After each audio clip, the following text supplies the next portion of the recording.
Huwag ka magulo.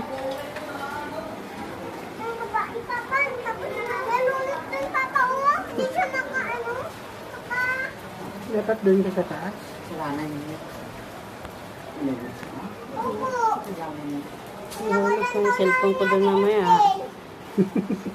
Thank you pa. Tignan mo doon sa taas, Papa! Tignan mo doon sa taas. Tignan sa taas.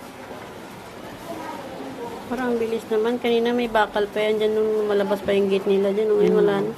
Abot na nga yun ang ano natin doon. Yung katil sa baba. Mga ano, Yung mga naiwan doon. Abot na